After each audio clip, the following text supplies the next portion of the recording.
Ever looked at a food label and felt like you needed a translator? Oh, let's simplify it. I'm Steven, and here's how to read a nutrition label in less than a minute.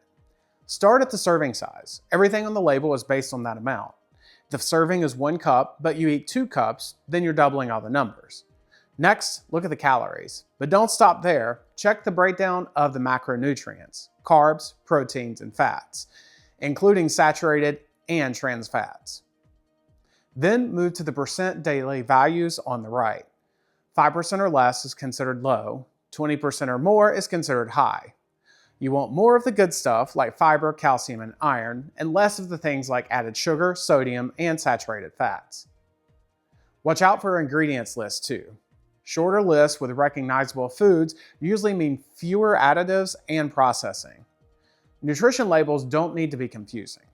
Just start with a serving size, scan for quality, and make informed decisions that align with your goals.